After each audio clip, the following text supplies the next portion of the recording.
Hello, hello. Hi everyone. Thank you for taking out your Sunday and spending it here with me. I am Megha Mahindru, the features director at Vogue India.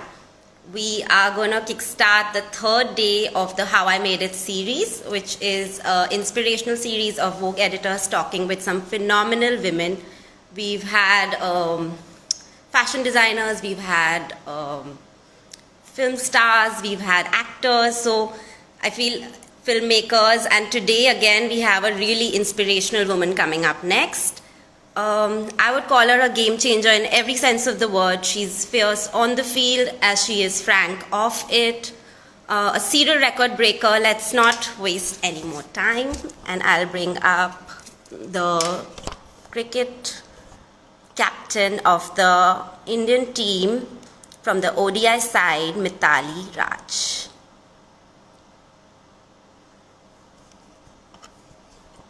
Just give me a second while I call her on.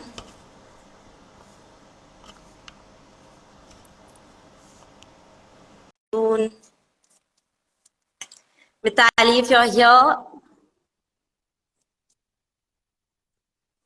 Hello. Hi, Hello. How are you? I'm good, thank you. Where are you these days, Mithali? I'm based in Hyderabad. Okay. Is training still on, or are you at home? Right now I'm at home. We just came back a few days before Diwali from Dubai playing the Women's T20 Challenge. And Wow. yeah, I'm undergoing training, but at the same time, spending more time with family. Lovely. You know what? I'm very curious to know. Like now that you're training and you're playing in this bio bubble, there are no fans, there's no fanfare. What does it feel like for a sports person to, not have that sort of people cheering for you all the time?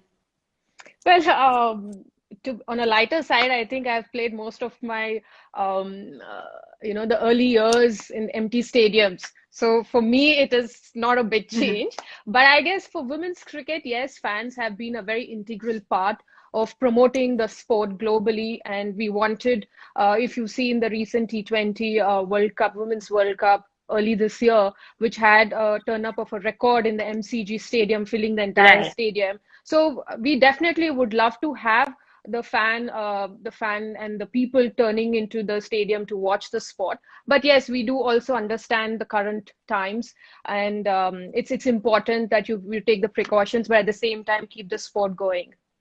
For sure. For sure. One of the stories I've heard is that you and your brother used to go for cricket training together, and you ended up being the sports star in this. How did that come around? Like, when did you know that you were so good at it?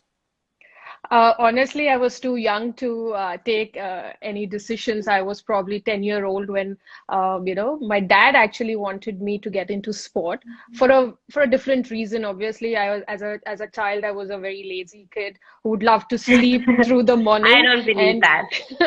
and then he being a person from Air Force, he has that background, so he wanted to inculcate discipline in me to be an early riser. So that is the reason why I was to tag along with my brother to the ground. And as a Wow. curious kid, I started to see there's so many young boys running around playing the sport. So I told my dad, even I want to have a go. So I think the coach was quite, taken aback when he gave me the bat to play, and I quickly started to observe and learn things quickly. So I think that probably has helped my dad to make a decision to, sort of, okay, let us invest our time and money into this girl to turn her into a professional cricketer. That's amazing. Just out of curiosity, what is your brother up to? Did he end up taking sports as well?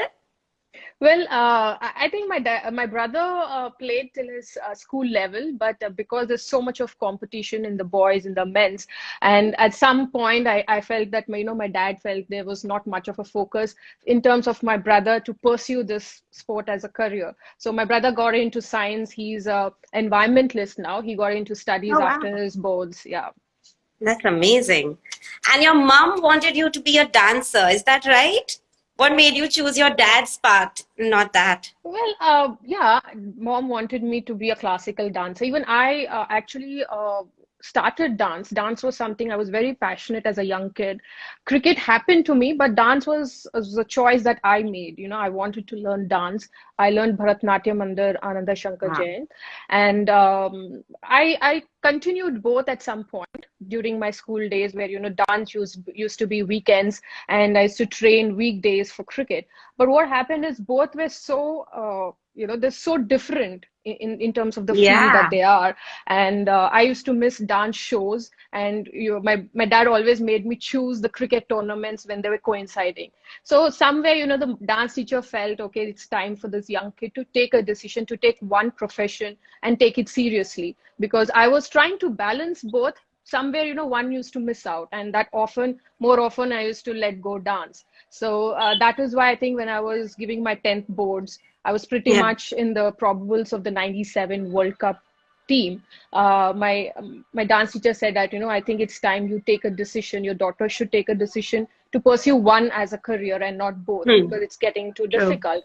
So that's when, me and my dad thought that, okay, because I'm already, at that stage, just one step below representing our country. Um, so I thought, like, we should continue cricket. Nice. And is dance something that you sort of unwind to even today? Is that the sort of secret thing to just let go and, chill? I think I when I left dance, I completely left, because there is I was just two stages away from giving that arangetam, they say, the stage show. Hmm. I didn't finish it. So then I can't actually dance anywhere else without giving that stage performance. So I've never really again went back to dance, Hmm. because it was long back that I left.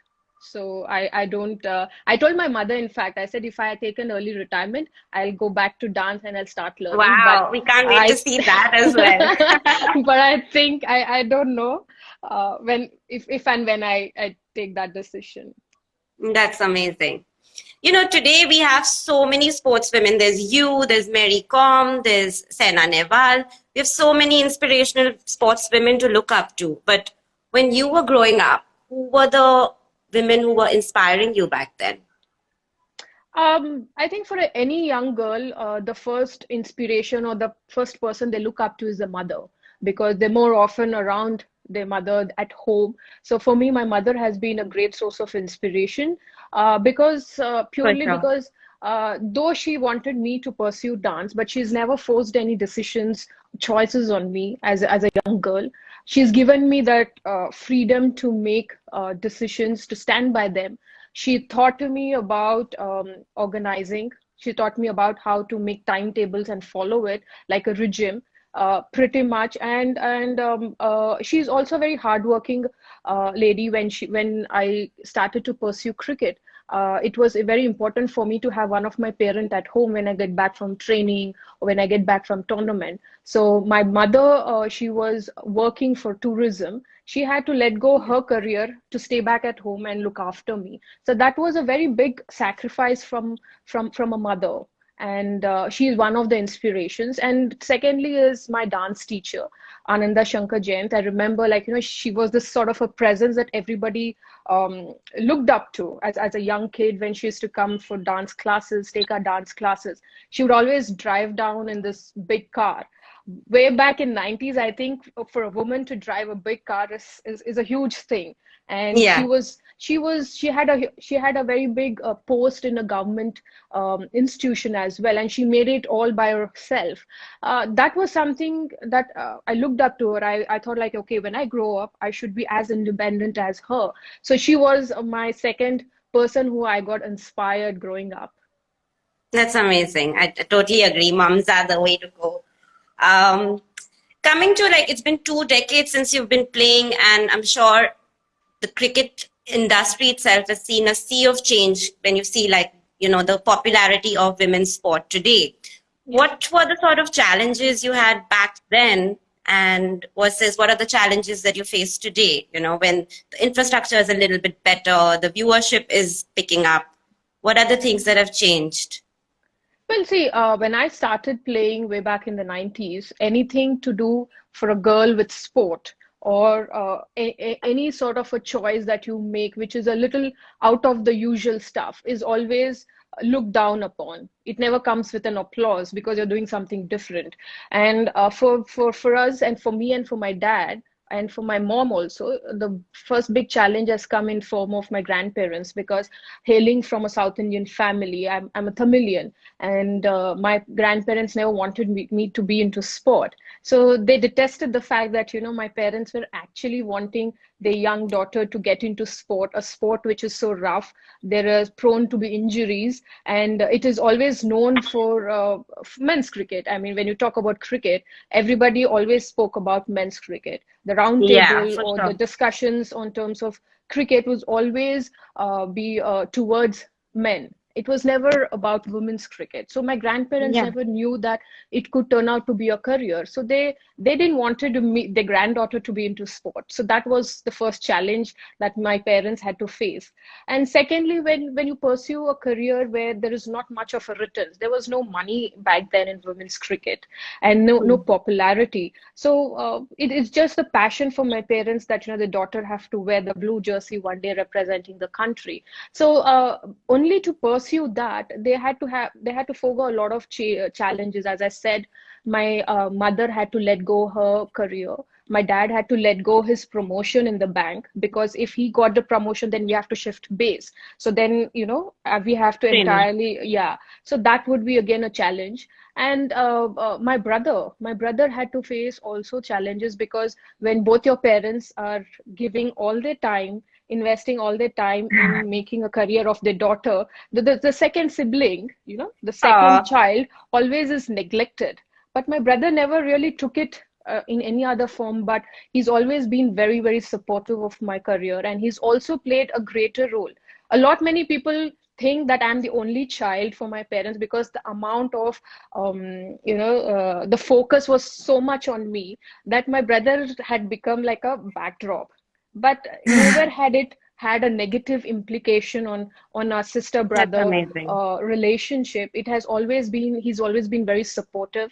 And of course, the facilities, there have been a lot of change in that. Back then, we were not employed with any other banks. Only railways used to give us jobs. The only source of job opportunities for women cricketers. So a lot of us, as being India players also, I've told in many interviews that we traveled by train, we put up in hostels. So these were the challenges. Even to find a good sponsor to have series regularly For sure. was very, very difficult back then. But I think things have really changed coming under the BCCI banner, because one, that you don't have to run about for sponsors. Everything is pretty much organized, and now being central contract players, I think the players now can claim that women's cricket is a profession where you can live off it. You play Yeah. professional cricket, and you still can afford to live and pay your bills and everything. For sure, it's totally paid off, and I think you are the face of women's cricket for most of us here. Um, Back then, at age 16, to sort of represent a country and not just represent it, like score a century at it, it was phenomenal to do that. What kind of training was that? Was that super early mornings every day? How many hours were you training? And do you continue doing that today? Well, I think anything when we start at the beginning always requires us to spend a lot more time and focus, because it's a very new thing, new challenge. Yes, I've spent hours and hours of batting in the nets, morning and evening, sometimes weekends, like pretty much 4 5 hours.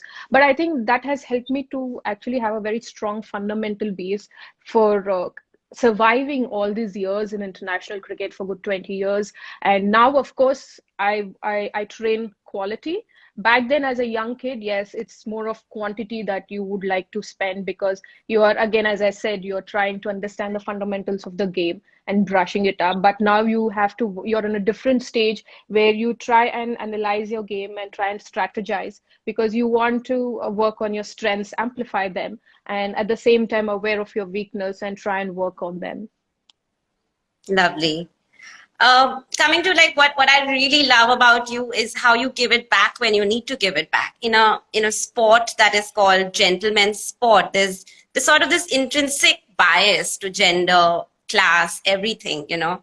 And I remember, like, in the beginning when there were comparisons to Mithali Raj, the Lady Tendulkar, you were like, no, I'm Mithali Raj, I'm not Lady Tendulkar. And even today, I feel like a lot of reporters, it's there in the media, it's in our psyche that we oversee the sexism that is inbuilt in this sport. What is it that, you know, how are you sort of planning to make this sport a little more inclusive when it comes to gender? Well, I think, when I said that on a platform, we just came back from a very successful campaign of the 2017 World Cup, India being runners up, and I was mindful of the fact that when they've compared me with Sachin, he's a god of cricket, and I do understand in terms of it was a compliment, yes. But then at some level, yeah, you would want to be applauded for your achievements, for your laurels. And so that was why I felt that, you know, it would always be nice if people recognize me as Mithali Raj. And yes, I think sexism still exists, just not in sports, but in every other field in general as well. Though it is changing, it's a slow progress, I would say. But even today, there are times when, you know, any woman athlete or a women's sport goes through a rough patches sometimes when we lose matches.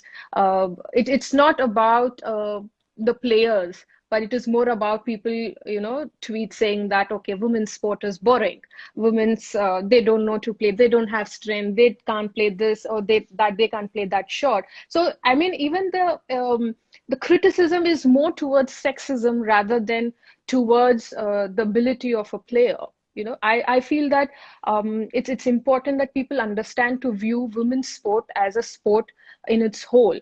And and I think that at some point it will come to that. As I said, the changes are happening, but at the end of the day, we still do go through everyday sexism as well. Sometimes you For take it in a sure. stride because you know, you don't want to give it time or energy.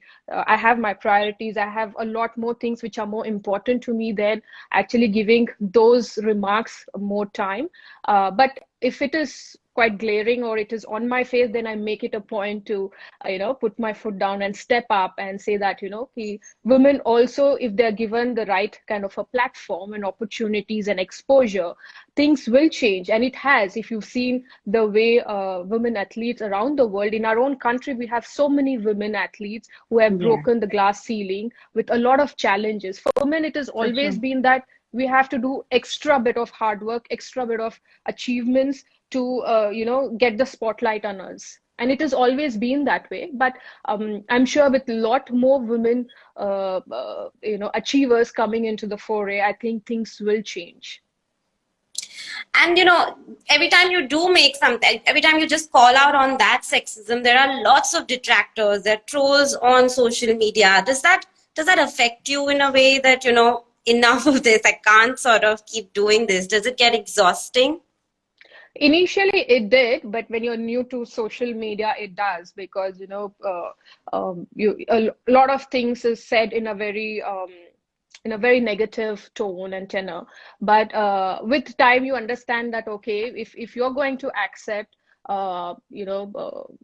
people's compliments, this is part of it, and there will be criticism, sometimes unwarranted criticisms. But I think it's you if you can take it in a stride and overlook it, I think it keeps you safe. You know that what you want to do or what you aspire to do, and these things actually should not be given so much time. But you know, under your leadership, I would say women's cricket has really thrived, and you can see the results in terms of sponsorship, viewership, and it's all there. It's very evident. What I want to know is, how do you motivate yourself when you're going on field? What do you tell yourself? What do you tell your teammates when you're going for a very important match? Well, I try to keep things very simple. For me, preparation is the most important thing, because that is where you have things in your control. You know how to prepare yourself.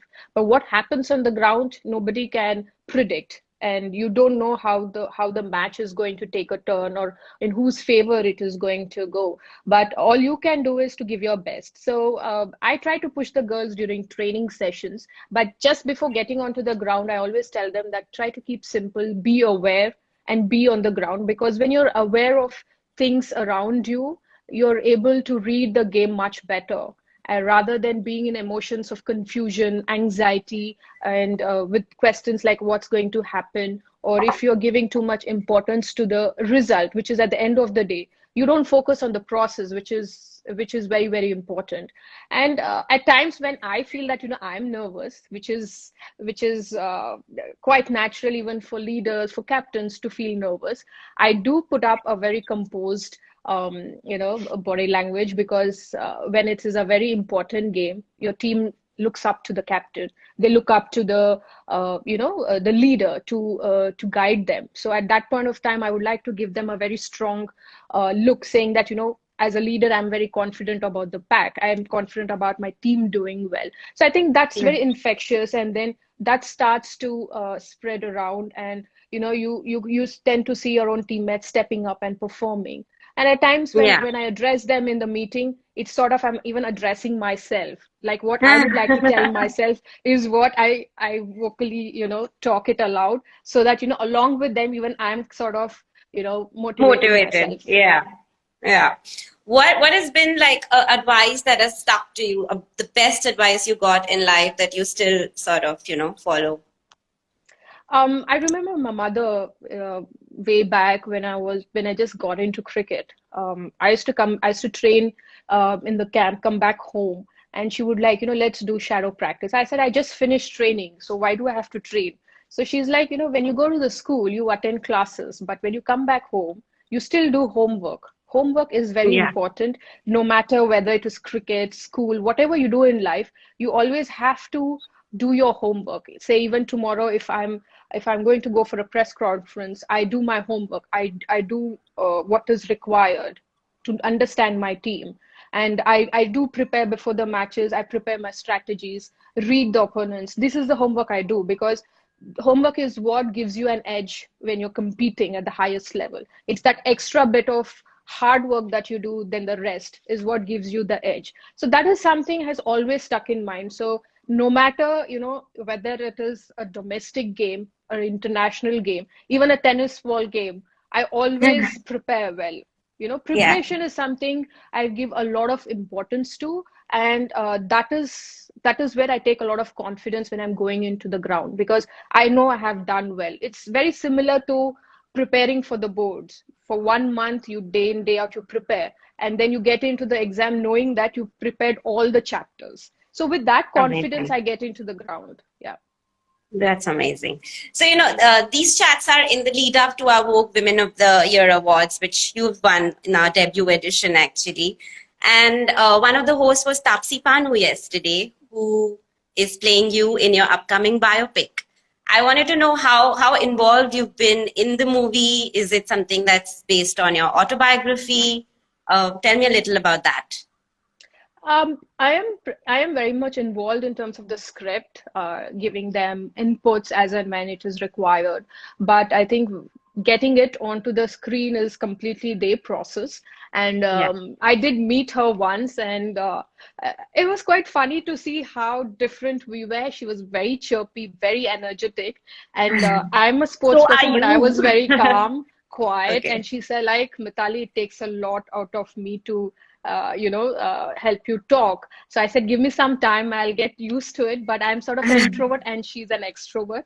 But I guess it hit off well for us the first time we met. And I follow her. So looks like, she's put in a lot of hard work for every role that she's done.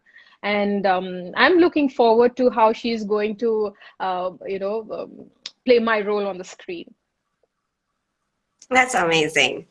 Coming to your favorite pastime, something you are caught doing even on field while waiting for your turn, reading a Yeah. book. What's on your Kindle these days?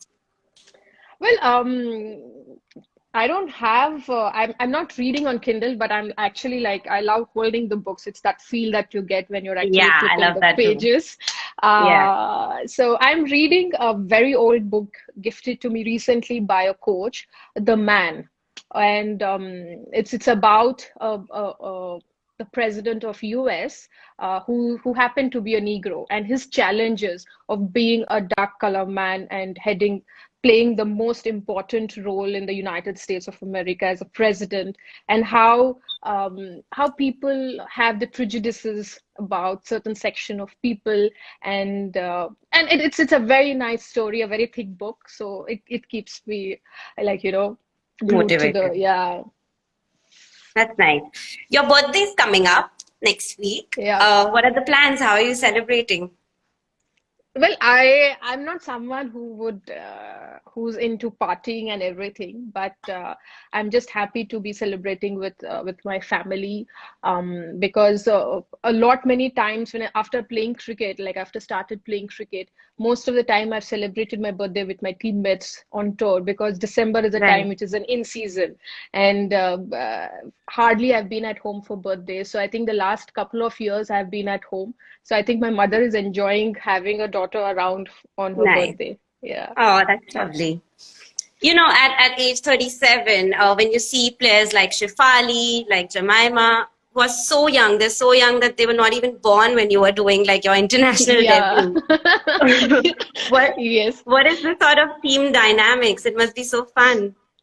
Well, honestly, I think they sort of they go numb when I'm around, like when they're having the small chats and those talks, and they giggle, and suddenly they find me walking into the group and they go all quiet. So I know Oh, for a fact that because of the difference, and because they've seen me for so many years and suddenly they're playing along with me, I think there's a lot of respect, but that also has a bit of a sort of a gap.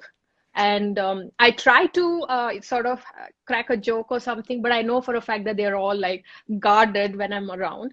But I think it's fun to have them on the field because they have yeah, so much of energy as young kids. They dive around, they chirpy. So I think it helps to have such young kids in the team as well, because when sometimes the match is tight and you need someone to just energize it or just have a shout and pep up the girls. So you have these yeah, girls around. yeah. I'm the same age as you, but I'm in a desk job and you are in a competitive sport. Does aging ever sort of the questions about aging and sort of retirement ever come to you? I know I think about it considering I'm very far from that. But does that ever these thoughts come to you that, now I'm getting there, that sort of thing? What have you Well, planned? more than me getting that thought, I think the people do ask me about it more Yeah. often. Every interview is probably closed with this one question asking, when are you We won't close it retiring, like that. or when are you getting married and stuff like that. But I mean, when they talk about the age, I do feel um, uh, a little sad for a fact that people give so much of importance to the age numbers, especially in our country when it comes to sports.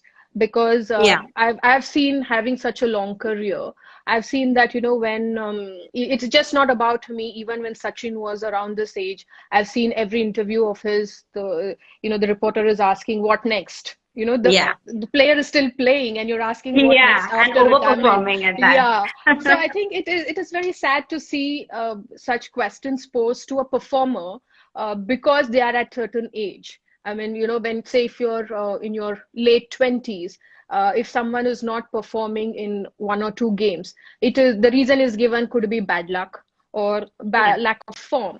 But whereas if the player is in early 30s or late 30s, oh, Yeah. okay, two games up, so I think they don't have much to give, they should retire. Why is there so much of difference of opinion when it comes to these? I mean, it is taken that not every player can play 100 out of 100 games perform. At some point there will be fluctuations in performance, but that For has sure. nothing to do with the age. In fact, the player matures with experience, and maturity comes with age. It doesn't come with being at 21 and you're mature enough to handle it. You play so many matches over the years that by 27, 28, you're at the peak of the career because you have experience and you know how to take it forward from there. So it For does, sure. but I guess, like, as players, that's something we have taken it in our stride. Yeah, let's remove the ageism from sport. Let's aim for that. Besides cricket, what's the one thing that you'd like to be remembered for? Well, besides cricket, pretty much that is my identity as a cricketer. Yeah. But I think I would like people to know me as someone who has been very, very consistent throughout the years in terms of performance and in terms of the way I've carried myself all through these years, and the small, tiny little part that I've played in the evolution of women's cricket in our country. We'll come to a rapid fire round. It won't take too long, and come up with anything that comes to your mind when I say this. What's the biggest misconception you had about cricket before you joined it? That the cricketer's career is limited to 28 years. That is the max that we can play. Beyond that, a woman or a man, anyway, whoever that is, should retire. That's a misconception I was brought into from a very young age. But I've seen that not only myself, but there are a lot many other athletes who have gone to play, beyond that number. For sure. All the best with that. What's the one obscure rule that you would like to change if you could in the game? Well, I don't think I'm someone who's inclined to changing rules. I think as and when as the way it is, I would like to keep it that way. Okay. This was more about like the game, but yeah, okay, we'll go to the next one. Is there any pre-ritual you have with the girls or just yourself? Is it reading, dancing? What do you do before a Sorry, I didn't match? get you. Sorry? Pre-ritual. Is Yeah. it a pre-ritual? And um, I think with the who have a lot of this Punjab going on while we are warming up. That is something that the team does, and we come into this. We regroup, and when we say like India, that is something we follow every game. And about to me, I think pre-ritual, I wouldn't say much. It's just that I'm a little superstitious about wearing my yellow small hand towel because I think sort of I played for years with that, and of course the round floppy Wow. hat. Yeah. When I wear that hat, I've always scored runs. Yeah, that is something I'm a little superstitious about. Nice. If you could do a redo of one match, which one would that be? I think the World Cup final 2017. I would definitely redo it with a bit of a tweak where I'm getting run out. I would tweak that because I think we Yeah. were sailing very well until then.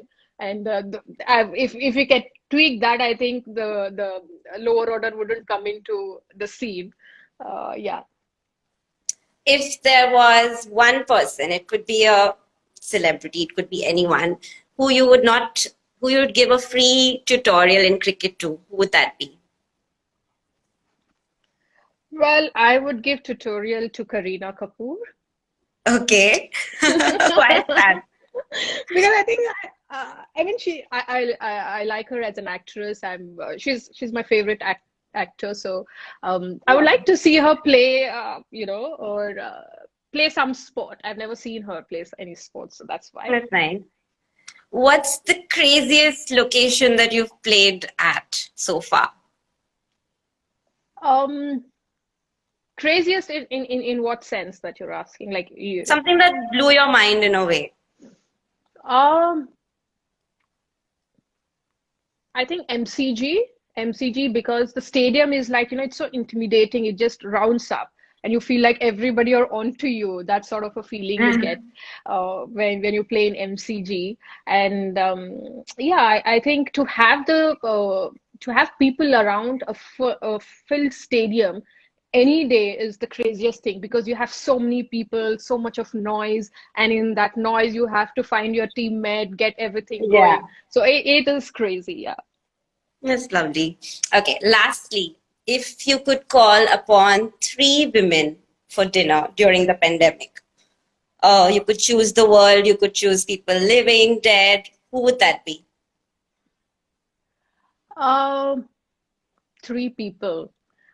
Because I said because Tapsi is doing my movie, I would definitely call her because I can discuss a lot more about Yeah. about the game. And I would say Karen Rolton, one of my favorite women cricketer of all time, because I have not played with her, so I would rather have her and communicate a lot more with her over dinner. And Lovely. the third,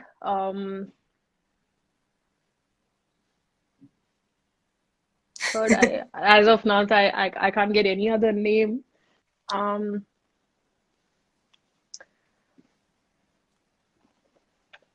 I would have Kiran Bedi because Okay. for the fact that growing up, when I was much before I joined cricket, I watched a serial, Udan. It was based on this woman back in the 1992-93.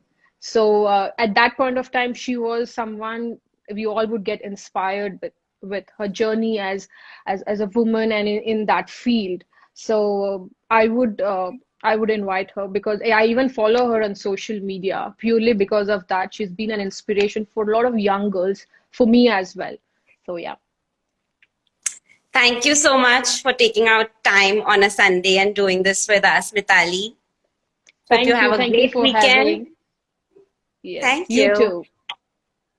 For everyone else, we are going to have 2 more sessions today, so please stay tuned for that. And please come back at 6:30 for the Vogue Women of the Year Awards. That's the last day, and it's a fantastic lineup of women.